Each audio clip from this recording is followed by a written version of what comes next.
Hay personas que corren para ganar y otras que corren porque es lo único que entienden del mundo. Ayrton Senna no corrió para vencer rivales, corrió para alcanzar algo más profundo. Corrió porque al conducir encontraba paz. En un deporte donde el mínimo error se paga con la vida, él jugaba con los límites y a veces los rompía. Fue 3 veces campeón del mundo, pero su verdadera corona fue invisible, el amor de millones. Para muchos, Ayrton Senna no fue solo un piloto, fue un símbolo de fe, lucha y redención. Esta es la historia de un niño que soñó con ir rápido y terminó volando más alto que nadie. Ayrton Senna da Silva nació el 21 de marzo de 1960 en Sao Paulo, Brasil. Creció en una familia de clase media acomodada en el barrio Jardim Paulista. Su padre, Milton, era un exitoso empresario y su madre, Neide, una mujer reservada y muy espiritual. Ayrton fue el segundo de 3 hermanos. Desde pequeño, sus padres notaron que no era como los demás niños. Durante sus primeros años de vida, Senna presentó problemas de coordinación motriz, le costaba caminar con estabilidad y no destacaba físicamente. Era tímido, muy introspectivo y con dificultades para socializar. Sin embargo, cuando se sentaba frente a un volante, aunque fuera de juguete, parecía transformarse. Su concentración era absoluta. A los 4 años, su padre le construyó un kart rudimentario con un pequeño motor. Fue ahí, en el patio de su casa, donde comenzó la conexión mágica entre Ayrton y la velocidad. A los 7 años, ya manejaba con soltura, no como un niño, sino como alguien que había nacido con el volante en las manos. A los 13, compitió oficialmente por primera vez y ganó. Desde ese momento, se volvió imparable en el karting brasileño, ganó campeonatos locales y nacionales y se convirtió en un fenómeno entre quienes lo veían conducir. No era solo rápido, tenía una intuición natural, una forma de leer las curvas que parecía sobrenatural. Pero el karting no era solo un pasatiempo, para Ayrton era una misión. Vivía cada carrera con intensidad religiosa. No toleraba errores. Cada derrota lo frustraba profundamente. Tenía apenas 15 años, pero su ética de trabajo era la de un veterano. Cuando no estaba en la pista, estudiaba telemetría, practicaba visualizaciones mentales, ajustaba su técnica. Todo eso sin redes sociales, sin entrenadores de alto rendimiento, solo con su voluntad. En 1978 participó en el Campeonato Mundial de Karting en Le Mans. Quedó segundo. Fue una gran frustración, pero también un punto de inflexión. Si quería ser el mejor del mundo, tenía que salir de Brasil. Así que en 1981, con solo 21 años, dejó su país y se mudó a Inglaterra para correr en la Fórmula Ford 1600. Fue un salto brutal. No hablaba inglés, el clima era hostil y muchos dudaban de él, pero una vez en la pista, cayó bocas. Ganó 12 de las 20 carreras de la temporada. Luego arrasó en la Fórmula Ford 2000. Su nombre empezó a circular por los pasillos de la Fórmula 1. No había duda, ese brasileño tranquilo, de ojos profundos y fe inquebrantable, estaba destinado a la cima. Pero aún faltaba mucho por escribir. Ayrton no buscaba fama ni fortuna. Solo buscaba lo que desde niño había sentido con fuerza en su interior, el deseo de ser el mejor, el más rápido, el más puro.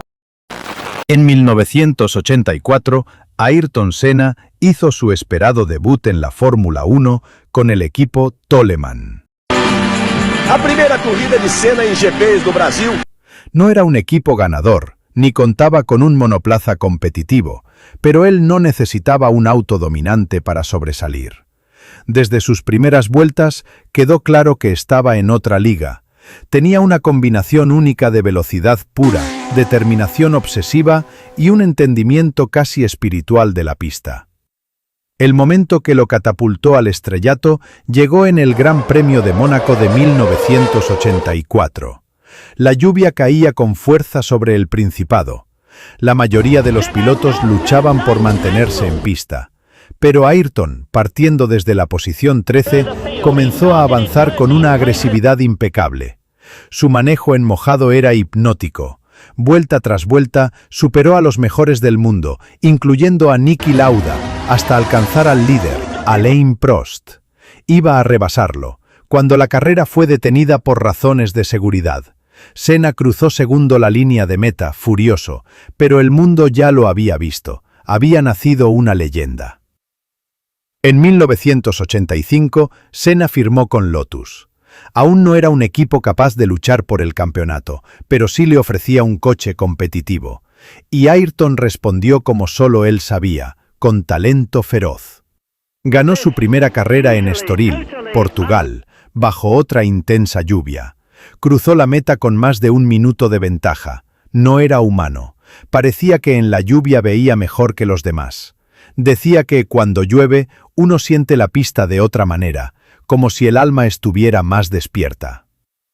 Durante sus 3 años en Lotus, Senna ganó 6 carreras y consiguió 16 poles. Era el piloto más rápido de la parrilla a una vuelta, pero el auto no le permitía luchar por el título. Así que en 1988 llegó la gran oportunidad. McLaren lo fichó para formar pareja con el entonces bicampeón Alain Prost. Esa temporada, McLaren fue imbatible. El equipo ganó 15 de las 16 carreras del calendario. Pero lo más fascinante no fue el dominio del equipo, sino la batalla interna entre 2 titanes. Prost, el profesor, cerebral y metódico. Senna, el guerrero, intuitivo y arriesgado.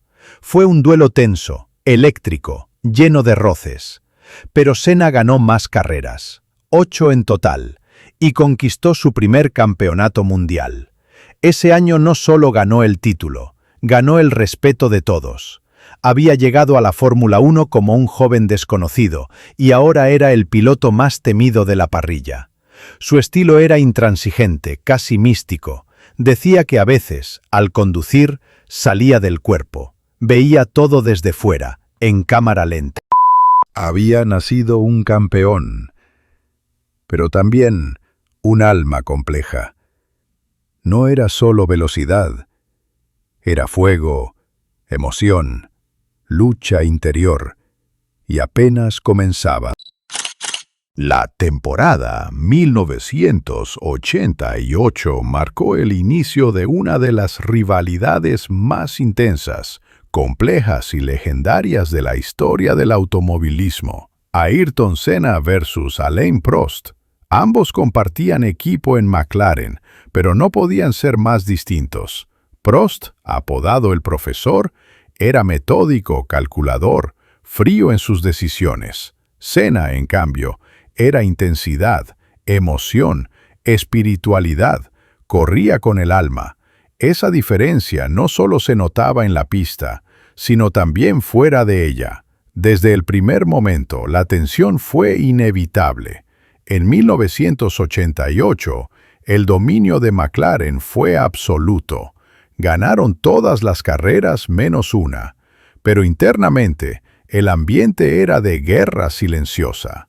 Senna ganó 8 carreras, Prost 7. Aunque Prost sumó más puntos totales, el sistema del campeonato favorecía los 11 mejores resultados del año, y Senna se llevó el título. Prost, frustrado, comenzó a sospechar favoritismos dentro del equipo. La desconfianza estaba sembrada. En 1989, la rivalidad se tornó amarga. Ambos competían por el título nuevamente, pero ya no había respeto. Solo presión, declaraciones cruzadas y tensión. Prost acusó a Senna de ser peligroso. Senna acusó a Prost y a la FIA de estar aliados. El clímax llegó en el Gran Premio de Japón. En Suzuka, Senna necesitaba ganar. En la penúltima vuelta, intentó rebasar a Prost en la chicane. Prost lo cerró. Colisión. Ambos autos se tocaron. Prost se retiró. Senna logró volver a pista y ganó, pero fue descalificado por reincorporarse ilegalmente. El presidente de la FIA, Jean-Marie Balestre, francés como Prost, lo eliminó del campeonato. Prost fue coronado. Senna, devastado, denunció una farsa. La tensión se transformó en venganza. En 1990, Senna volvió a Suzuka como contendiente. Nuevamente el título se decidiría ahí. Prost ahora corría para Ferrari. Senna partía en pole, pero la FIA colocó la posición en el lado sucio de la pista. Senna pidió que la movieran. Balestre se negó. Senna advirtió, si Prost tomaba la delantera, no levantaría el pie, y no lo hizo. En la primera curva, chocó intencionalmente con su rival. Ambos quedaron fuera. Senna fue campeón, pero el gesto dividió al mundo. Muchos lo vieron como justicia poética, otros como una trampa antideportiva. Senna, con el tiempo, confesó que esa decisión le pesó toda la vida. La historia dio un giro inesperado. En 1993, Prost se retiró, y Senna, en un podio compartido, lo abrazó. Al año siguiente, lo mencionó en su última entrevista. Extraño pelear con alguien. Él me hizo mejor. Esa frase, sencilla pero profunda, cerró un ciclo. Brasil, a finales de los años 80 y principios de los 90, era un país golpeado por la inflación, la violencia, la desigualdad y la corrupción. La gente luchaba por sobrevivir en un sistema roto. En ese contexto, Ayrton Senna no solo era un piloto de Fórmula 1, era una esperanza viva. Cada domingo de carrera era un escape, una pausa sagrada en la rutina del dolor. Mientras él corría en Europa, millones de brasileños se reunían frente al televisor con una mezcla de fe y ansiedad, porque cuando él ganaba, sentían que el país también lo hacía. Senna entendía ese peso. No solo corría por trofeos, corría por su gente, por los que no tenían voz, por los niños de las favelas, por los que vivían con lo justo y necesitaban creer que lo imposible era alcanzable. Levantar la bandera de Brasil tras cada victoria no era un gesto deportivo, era una declaración de amor, una forma de decir, esto es para ustedes, yo también soy parte del pueblo. En ningún lugar se vio mejor esa conexión que en el Gran Premio de Brasil de 1991, en Interlagos. Ayrton había ganado títulos mundiales, había dominado circuitos icónicos, pero nunca había ganado en casa. Ese día lideró desde la salida, pero en las últimas vueltas su caja de cambios comenzó a fallar. Perdió la cuarta, luego la tercera. Solo le quedaban 2 marchas, en un circuito técnico, bajo un calor abrasador. Sufría espasmos musculares, no podía mover los brazos, pero no se detuvo, no aflojó, empujó al límite, no del auto, sino del cuerpo humano. Cruzó la meta primero. Ganó, y al detener el coche, colapsó. Gritaba de dolor. No podía levantar el trofeo. Pero cuando sonó el himno nacional, Ayrton hizo un esfuerzo casi sobrehumano para alzar la bandera. Lloró como un niño, lloró como un país entero. Esa imagen, la de un campeón roto por dentro, pero firme por fuera, quedó grabada en la memoria colectiva de Brasil. Fuera de las pistas, Senna también era un símbolo silencioso de cambio. Durante años, donó millones de dólares en secreto a instituciones benéficas. Ayudó a hospitales, escuelas, programas sociales. Nunca quiso reconocimiento. Su enfoque estaba en el impacto, no en los aplausos. El 29 de abril de 1994 comenzó el Gran Premio de San Marino en el circuito de Imola.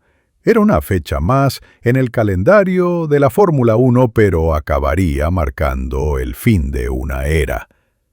Desde el primer día, algo se sentía distinto.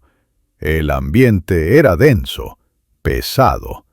Senna, que había fichado por Williams tras la salida de Prost, no estaba cómodo. El auto no respondía. El F-16 era rápido, pero inestable, difícil de controlar. Había perdido confianza, y lo que estaba por venir cambiaría todo para siempre. Ese viernes, durante la primera tanda de entrenamientos, el joven brasileño Rubens Barrichello sufrió un accidente brutal. Su monoplaza voló por los aires, se estrelló violentamente contra las protecciones y quedó destrozado. Senna corrió hacia la escena, vio a su compatriota inconsciente, inmóvil, temió lo peor. Por fortuna, Rubens sobrevivió, pero el golpe emocional fue fuerte. El sábado, durante la clasificación, la tragedia se concretó. Roland Ratzenberger, piloto austríaco de Simtek, impactó a más de 300 kilómetros por hora contra un muro. El coche se partió, se fracturó el cuello y murió en el acto. Era la primera muerte en pista en más de una década. Senna, devastado, lloró en silencio en su box. Estaba afectado, sacudido hasta el alma. En su habitación del hotel, escribió en su diario y llamó a su familia. Dudó si correr, pero decidió que sí. Iba a competir, no por él, por Roland, por la seguridad, por el deporte. La mañana del domingo 1 de mayo, Ayrton se despertó temprano, vio el amanecer desde la ventana, desayunó en silencio. En su casco colocó una pequeña bandera de Austria. Si ganaba la carrera, pensaba levantarla en honor a Ratzenberger. Era un gesto de respeto, de humanidad. En la salida, el caos comenzó de inmediato. Un accidente en la línea de partida dejó ruedas sueltas que golpearon a varios mecánicos. La carrera fue neutralizada, pero continuó. Senna tomó la delantera desde la primera curva. Mantenía la posición, pero no empujaba como siempre. Algo dentro de él no estaba del todo presente. La vuelta 7 comenzó. Llegó a Tamburello, una curva rápida sin margen de error. El coche se desvió a más de 300 kilómetros por hora. El Williams se estrelló frontalmente contra el muro de concreto. El impacto fue brutal. Las piezas volaron. El mundo se congeló. Senna no se movía. El habitáculo quedó entero, pero una barra de suspensión había atravesado su casco y dañado su cerebro. Los médicos llegaron, lo retiraron con extrema delicadeza. La transmisión en vivo evitó mostrar detalles, pero el rostro de los rescatistas lo decía todo. Lo trasladaron en helicóptero. Durante horas, Brasil y el mundo entero esperaron una señal, una esperanza, una mentira piadosa. Pero a las 6:40 p.m., el hospital de Bolonia confirmó lo inevitable. Ayrton Senna había muerto. Tenía 34 años. Era domingo, y el automovilismo había perdido algo más que un piloto. Había perdido su alma. 1 de mayo de 1994. Brasil dejó de respirar. La noticia se confirmó por la televisión nacional. Ayrton Senna, el héroe del pueblo, había muerto. En minutos, las calles de Sao Paulo se llenaron de llanto, silencio y confusión. No era simplemente la muerte de un deportista. Era la pérdida de una figura que, para millones, representaba integridad, esperanza, identidad. El país, fracturado por la desigualdad y la desilusión, sintió que se había apagado su única luz en medio del caos. Su cuerpo fue repatriado a Brasil y llevado en un ataúd cubierto con la bandera nacional. Más de 3 millones de personas asistieron al funeral. Gente de todas las clases sociales, hombres y mujeres, ricos y pobres. Lloraban juntos, no había diferencias, solo duelo compartido. Los mecánicos de McLaren, pilotos rivales, figuras públicas y niños que nunca lo conocieron, todos mostraban el mismo vacío. Alain Prost, su rival más célebre, lo acompañó en el cortejo, devastado. Una parte de mí se fue con él, diría después. Pero Senna no dejó solo lágrimas. Dejó legado, dejó huella. Su accidente provocó una reforma radical en la Fórmula 1. Nuevas reglas de seguridad, rediseño de monoplazas, cambios en los circuitos. Durante 20 años, ningún piloto más murió en carrera. No por suerte, por Ayrton. Se convirtió, incluso en su muerte, en el ángel guardián de quienes lo sucedieron. Y su compromiso humano no terminó ahí. Poco antes de morir, Senna planeaba crear una fundación para ayudar a niños en situación vulnerable. Su hermana Viviane lo convirtió en realidad. Así nació el Instituto Ayrton Senna. Desde entonces ha impactado la educación de más de 30 millones de niños brasileños. Un legado silencioso, constante, poderoso, porque Senna no quería solo ser recordado por ganar, quería ser útil. En el imaginario colectivo, sigue vivo. Cada vez que un piloto desafía los límites, cada vez que suena el himno de Brasil en un podio, cada vez que llueve en un circuito y alguien habla de magia, Senna está ahí. No como un recuerdo, sino como un ideal, como un faro que sigue guiando. Decía que el segundo es el primero de los perdedores, pero también creía en el alma, en la trascendencia, en que todo lo que hacemos deja una marca. Ayrton Senna fue más que un campeón. Fue un fenómeno humano, un espejo para quienes luchan por sus sueños, un ejemplo de que el talento, sin carácter, no basta. Y por eso, aunque su motor se apagó, su historia sigue acelerando corazones. Algunas vidas terminan demasiado pronto. Suscríbete y ayúdanos a que nunca se olviden.